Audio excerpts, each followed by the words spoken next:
Coucou les belles étoiles, j'espère que vous allez bien. Et moi je vais bien, alors je vous fais un coucou sans lunettes parce que en fait la lumière est assez vive. Bon, va falloir que je remette quand même... Ah non, c'est de ce côté-là. Mes lunettes juste après parce que c'est un book haul, donc je vais devoir lire les titres et les quatrièmes de couverture. Alors c'est un book haul qui est plutôt sur le mois d'octobre et le mois de novembre. Bon, j'ai mis beaucoup du mois de novembre pour que ça soit plus facile. Et comme j'en ai déjà fait un petit en octobre, j'allais pas voilà, remettre octobre, novembre. Soit, il y a de tout. Et étonnamment, il y a aussi un genre littéraire que j'ai lu une fois, qui ne m'a pas plu plus que ça. Donc j'espère que ça m'attirera quand même. Et je vous en donnerai des nouvelles dans les points lecture.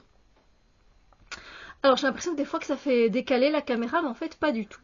Bref, j'espère que vous allez bien. Oui, j'ai fait un maquillage assez prononcé aujourd'hui. Autant des fois j'ai rien du tout, autant des fois c'est full. Bon, c'est parti pour le book haul. Si vous avez fait des craquages, n'hésitez pas à me dire quel livre vous avez acheté. Ça me fera vraiment plaisir. Et puis ça m'inspire aussi, évidemment. Donc voilà.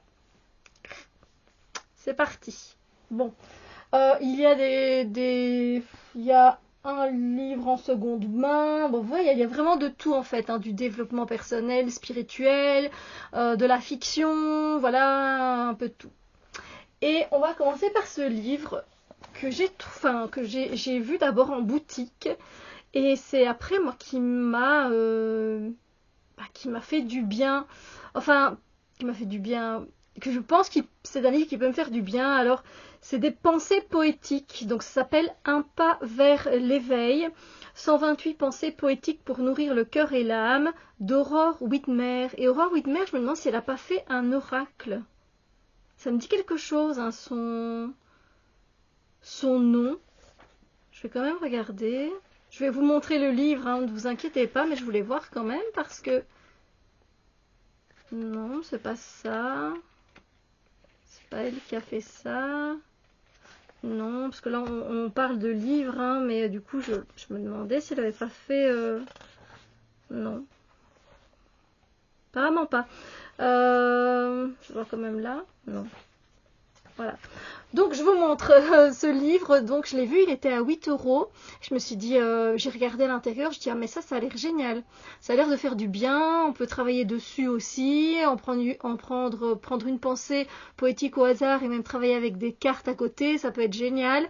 Donc c'est Un pas vers l'éveil d'Aurore Whitmer. Comme je vous l'ai dit, 128 pensées poétiques pour nourrir le cœur et l'âme. Et déjà c'est super chouette. On a une petite introduction et puis elle nous parle de... directement après en fait on a des pensées. La relation comme voyage, prenez soin des gens que vous aimez. Des fois ça va sur 2 pages, hein, donc voilà. Accueillir la peur, un temps de retrait. Bon voilà, à chaque fois, voilà, la tempête. Et voilà, vous avez des pensées poétiques. Et moi, je trouve ça sympa pour travailler sur soi aussi. Voilà, quel mot nous touche le plus, nous appelle le plus, sur quoi on a envie de travailler. À partir de là, on peut faire du développement personnel, vraiment, vraiment, vraiment. Ensuite, qu'est-ce que j'ai pris? Alors là, oui, vous avez peut-être vu, hein, mais j'ai acheté 2 mangas, 2 manhwa. Je crois qu'on dit comme ça en japonais. J'ai pris en premier, désolée, je vous montre le quatrième de couverture, je suis pas habituée, hein. Les carnets de l'apothicaire qui me faisaient déjà de l'œil en roman, en fait, parce qu'ils l'ont fait en roman. Ils ont réalisé, voilà, un roman avec tous les tomes. Donc moi, ça me donnait bien envie, mais je sais pas, j'avais déjà vu ce titre plusieurs fois, ça me donnait envie, le résumé me donnait envie. Et bon voilà, c'est un manga quoi. Après, en fait, moi ce que je n'aime pas dans les mangas, c'est que je trouve que les mimiques du visage, en fait, elles m'agacent un peu, en fait. Et des fois, on voit pas trop ce qui... Enfin, Des fois c'est bien dessiné, des fois c'est pas trop mon truc, donc voilà, j'en ai déjà emprunté à ma filleule qui adore lire des mangas. Elle est très contente que j'essaye en tout cas encore. Alors ici c'est donc c'est les carnets de l'apothicaire de Itsuki Nanao et les dessins de Neko Kuraje. Aucune idée si je prononce bien, désolé. Et alors c'est dans la collection Clown Seinen. Voilà. Alors, Kyun, pas Clown, Kyun, ça commence bien. Alors, je vais vous lire un peu ce que ça raconte. Intrigue et poison au cœur du palais royal. Bon, déjà, rien que ça m'attirait. À 17 ans, Mao Mao a une vie compliquée. Formée dès son plus jeune âge par un apothicaire du quartier des plaisirs, elle se retrouve enlevée et vendue comme servante dans le quartier des femmes du palais impérial. Entouré de hauts murs, il est coupé du monde extérieur. Afin de survivre dans cette prison de luxe grouillant de complots et de basses manœuvres, la jeune fille tente de cacher ses connaissances pour se fondre dans la masse. Mais quand les morts suspectes de princes nouveau-nés mettent la cour en émoi, sa passion pour les poisons prend le dessus. Elle observe, enquête et trouve la solution. En voulant bien faire, la voilà repérée. Jinshi, haut fonctionnaire aussi beau que calculateur, devine son talent et la promeut goûteuse personnelle d'une des favorites de l'empereur. Au beau milieu de ce nid de serpents, le moindre faux pas peut lui être fatal. Voilà, je ne sais pas exactement combien de mangas sont déjà sortis. Et puis bien, je viendrai vous dire ce qu'il en est. Hein. Voilà, donc ça c'est le premier sur lequel j'ai craqué et je n'ai pas craqué que sur celui-là. Il y en a un autre qui me faisait déjà de l'œil aussi. Vous allez rigoler, hein, mais voilà. Je sais même pas où je vais les mettre parce que j'ai pas vraiment de place pour des mangas. C'est l'atelier des sorciers. Voilà, une fois le tome 1. Alors c'est de Kamome Shirahama. Voilà, aux éditions Pika. Ça fait déjà longtemps que c'est sorti, hein, les carnets de l'apothicaire aussi. Voilà, encore une fois, je peux vous montrer un petit peu les dessins.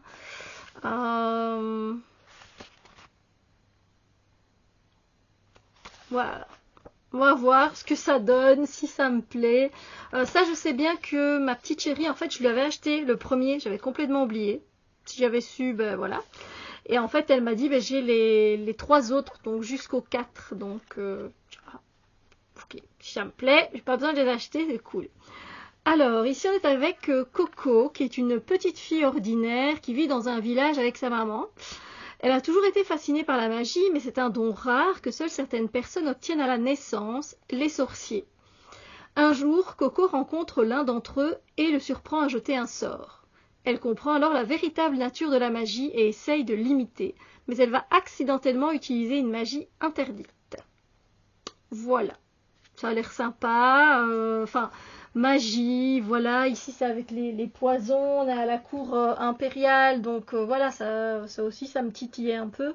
Donc voilà, si vous les avez lus, dites-moi un petit peu ce que vous en avez pensé, ça me fera plaisir. Et puis j'espère aussi que, aussi grâce à mes book hauls, que vous faites vous des découvertes, ou par exemple que vous vous dites, ben, j'aurais pas été vers un livre comme ça de pensée poétique, et finalement, ben, c'est vrai qu'en développement personnel ou spirituel, ça peut être sympa pour moi. Voilà, je vous donne un exemple, mais j'espère que ça vous aide des fois, que ça vous donne des idées, des inspirations. Voilà.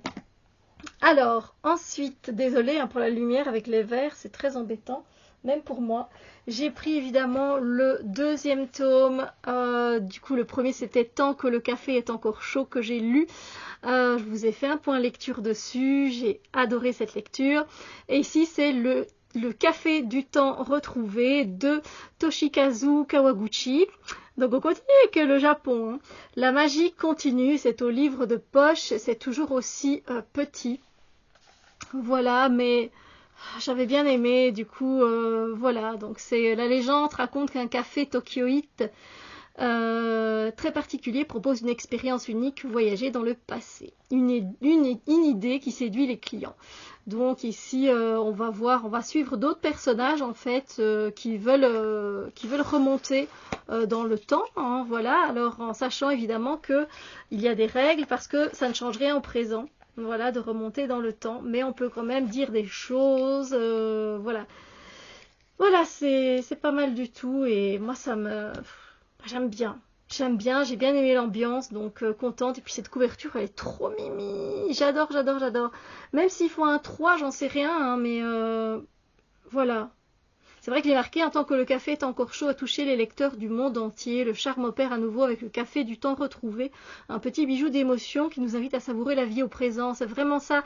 Ce sont des belles histoires, je trouve. Donc en plus en livre de poche, c'est top. Alors, il fera pas long feu parce que c'est voilà, c'était bien, j'aimais bien. Ensuite, je sais pas, j'ai craqué pour le titre. Ah, le soleil réapparaît. C'est Les Dames Pirates, Dangereuses Demoiselles d'India Holton et c'est aux éditions J'ai lu. Alors j'ai trouvé ça chez Cora et quand j'ai vu je me suis dit ben why not. Et bon après j'aime bien ce couple un peu rebelle comme ça a l'air sympa. C'est écrit assez grand plus à l'intérieur. Il fait combien de pages celui-là? Je sais même pas s'il y a plusieurs tomes, j'en sais rien du tout. Je suis pas allée voir. Il fait 379 pages. Quand même, qu'est-ce que ça raconte? Alors, alerte aux pirates. En Angleterre, la Wisteria Society est un fléau. Féministe, amorale et querelleuse, ces dames maîtrisent la magie et terrorisent les braves gens.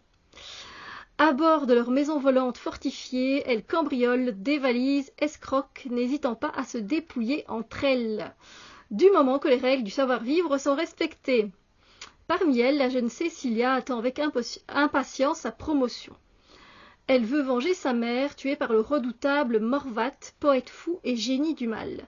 Mais sa rencontre avec Ned, un charmant gredin, va bouleverser ses plans et déclencher une cascade d'aventures aussi loufoques que rocambolesques. Ah ben écoutez, voilà, apparemment c'est une série, là c'est série Dangereuse Demoiselle. Est-ce que du coup il y a un deuxième, troisième? Je sais pas, de toute façon je vous en dirai des nouvelles. N'hésitez pas à venir checker les points lecture que je fais assez régulièrement. Alors, ensuite, j'ai pas pu m'empêcher parce que je l'avais pas. Je sais pas encore ce qui me reste dans les vilains. Il faudrait que je regarde. Ici, j'ai encore... Je crois que j'en ai encore 3. Je sais plus où je les ai mis. Je regarde dans ma bibliothèque, elle est juste en face de moi. Je me dis, tiens, ce qu'il est, celui-là. Bref, c'est pas grave. En fait, voilà, vous savez que j'ai un faible pour les Disney où on se focalise sur le méchant et on voit comment il est devenu méchant. Voilà comment il est devenu vilain. Bon, ici, je vais retirer la banderole parce qu'elle m'énerve. Voilà, comme ça, vous voyez. C'est toujours de Serena Valentino. Ici, c'est Retour au pays imaginaire et c'est dans la collection. C'est Disney Hachette Heroes. Voilà, donc ben oui, celui-là, il me le fallait aussi. Et je crois qu'il me reste à lire... alors on a Cœur de pierre qui est avec Madame de Trémène, la belle-mère de Cendrillon. Et il me reste Cruelle Diablesse, donc là c'est Cruella. Et lui, voilà, mais je pense que c'est les derniers, sincèrement. Oui, ben oui, tout à fait. Hein. Ah, en fait c'est d'abord Cruelle Diablesse, puis c'est Cœur de pierre. Ah ben voilà. Donc c'est pour ça que j'ai peut-être pas Cœur de pierre. Attendez, je vais regarder, je fais pause, ainsi je vous les montre. Voilà, eh bien écoutez, je les ai trouvés. Donc d'abord, je devrais lire Cruelle Diablesse, qui est ici. Les couvertures, elles sont trop bien faites aussi. J'ai hâte. Et ensuite, Cœur de pierre avec Madame de Trémène, la belle-mère de Cendrillon. Donc trop cool, je suis trop contente, j'adore cette série. Franchement, c'est super sympa. Voilà, c'est vrai qu'à un moment donné, c'était avec les étranges sœurs où j'en avais un peu marre. Donc j'espère ici qu'on va pas trop les voir. Apparemment, normalement, leur histoire est plus ou moins terminée. Mais voilà. Alors, donc ici c'est Pays imaginaire, donc c'est avec Peter Pan, mais c'est le dernier qui est sorti. Je pense pas qu'il y en ait d'autres qui soient sortis. Si vous suivez cette collection, dites-moi. Mais en tout cas, voilà, ça se lit très facilement, c'est écrit très grand, mais c'est chouette. C'est chouette, enfin, de s'imaginer, parce qu'on peut s'imaginer ce qu'on veut finalement sur les vilains, de comment ils sont devenus vilains. Mais là, j'aime bien les versions qu'elle nous donne, Serena Valentino. Donc voilà, on va passer au livre suivant. Après, c'est vrai, je suis en train de penser, mais ils n'ont pas sorti la version pour Aladdin. Voilà, dans les méchants, il n'y a pas encore eu Aladdin. Ah. Donc en fait, il y a aussi les Twisted Tales, mais ça, je pense pas que je continuerai. Peut-être que je vais essayer, mais c'était très enfantin, très enfantin. Je préfère pour ça lire un livre pour la jeunesse, très jeunesse, je m'en fiche. Mais là, non, l'écriture, elle était, c'était trop gnangnan. Hein. Voilà, je vous l'avais dit, hein, avec l'histoire qui était twistée de Cendrillon. D'ailleurs, j'ai déjà revendu le livre. Voilà, je me dis que peut-être je pourrais essayer une autre histoire. Mais là, du coup, ils n'ont pas encore fait Aladdin. J'ai hâte de voir Jafar. Comment est-il devenu Jafar? Voilà, bref, on continue du coup. Alors ici, c'est un livre que j'ai trouvé en seconde main. Donc ça, enfin, non, en fait, c'est pas en seconde main. Je l'ai trouvé, je sais pas s'il y a des magasins comme ça chez vous en France, mais ici en Belgique, on a Bibliopolis. Et Bibliopolis, en fait, il offre des livres à moitié prix. Donc clairement, ben voilà. Donc j'ai pris celui-ci et c'est déjà, le livre est très très beau. Je vais retirer la banderole. Hein. Regardez ça, l'objet livre en lui-même est très très beau. Un monde de merveilles, c'est une ode à la nature, à l'espoir et à l'émerveillement d'Aimé Nezukumatatil. Désolée. Aux éditions Le Lotus et l'éléphant. Et je crois que je l'ai payé 8 € et il doit coûter 20 €. Voilà, donc je l'ai eu à 8,95 je crois, ou 7,95. Et en fait, désolée s'il fait un peu sombre, mais quand j'allume, des fois il y a trop de soleil, donc je vais essayer de faire quelque chose pour que ce soit plus lumineux. Voilà, là, pour le coup, du coup, c'est lumineux. Hein. Je peux juste espérer que le soleil ne tape pas sur moi, sinon ça va être éblouissant. Mais c'est quand même mieux. Animaux, fleurs et arbres regorgent d'espèces méconnues et pourtant si poétiques, dont l'existence témoigne de la splendeur du vivant. Même chez les créatures et les plantes les plus atypiques, aimer, je vais m'arrêter là, trouve la beauté et puise des enseignements de vie. Le mimosa nous montre comment triompher des obstacles de la vie. Le narval nous enseigne comment survivre dans des environnements hostiles. L'axolotl nous apprend à sourire même face à l'adversité. Un monde de merveilles nous invite à nous reconnecter à la nature et ses créations pour trouver des réponses sur l'amour, l'identité ou encore le sentiment d'appartenance. Il nous invite aussi à la curiosité. Celle-ci peut nous mener loin, vers les merveilles insoupçonnées que nous offre le monde. Vers des merveilles qui pourraient bien nous offrir la guidance que nous cherchons. En fait, Aimée, c'est une poétesse et une essayiste américaine, et c'est son premier livre, et ça a été traduit dans une dizaine de pays. Et en fait, elle raconte, en fait, il y a même des illustrations, je vous montre. Franchement, ça c'est super chouette. Hein. Elle raconte ses rencontres. Voilà, avec des fleurs, avec des animaux et ce que ça lui a apporté au niveau du développement personnel. Donc moi, je trouve ça génial et je vous invite à vous pencher sur ce livre. Là, on a la grenouille et à chaque fois, on a des dessins. C'est super, quoi. Et quand je suis tombée dessus, j'ai fait waouh. Par exemple, ici, on a apparemment un oiseau, le paradisier superbe. Et on a le nom en latin et puis on a l'histoire. Ouais, franchement, là, j'ai trouvé des pépites, je trouve. Et là, 2, 3, 4, ça fait que, voilà, 5 pages à peu près. Voilà, après, des fois, il n'y a pas de photos, il n'y a pas toujours des photos, hein, mais super, quoi. Moi, quand j'ai vu ça, j'ai fait, waouh, regardez, il y a même ici la fleur cadavre. Ok, ok. Mais voilà, des fois, il n'y a pas de dessin. Mais moi, c'est des choses qui me donnent envie de picorer, d'aller apprendre un petit peu ce qu'elle a pu apprendre elle-même, que je pourrais décoder pour moi dans ma vie. Donc voilà, ça c'est pour moi deux pépites. Voilà, deux pépites. Je dis cela, je dis rien. Alors, prenez de quoi être cool, de vous hydrater, hein, parce que c'est vrai que c'est une vidéo qui est un peu plus longue que d'habitude et j'ai pas terminé. Du coup, je pense que ici ce sera la partie 1. Préparez-vous pour la partie 2. Voilà, ici je vous parle encore d'un livre et puis je coupe sinon ça va être trop lourd à télécharger. Voilà. Bon, du coup, ouf, je fous le bazar.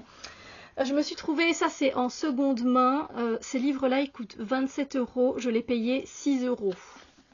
6 ou 4, 6. J'adore ces livres-là, je vous ai déjà montré, je pense, le dictionnaire amoureux de l'inutile. Il y a celui du parfum, que j'aimerais bien. Il y a celui des arbres, que j'aimerais bien aussi. Il y en a énormément. Donc ici, c'est le dictionnaire amoureux des oiseaux d'Alain Bougrain-Dubourg aux éditions Plomb. En fait, vous allez vous retrouver avec des oiseaux. Voilà. On va vous parler, je vais essayer de trouver... voilà, ici on va vous parler de la mésange charbonnière. Voilà. Et donc voilà. Et alors c'est particulier parce que c'est l'auteur qui nous parle, donc voilà, son malheur a fait notre bonheur. Je m'explique, c'est parce que le remembrement a effacé les haies, parce qu'on a sacrifié les vieux arbres et que les cavités naturelles se sont raréfiées, que les mésanges charbonnières ont délaissé les forêts pour adopter nos jardins tels des refuges.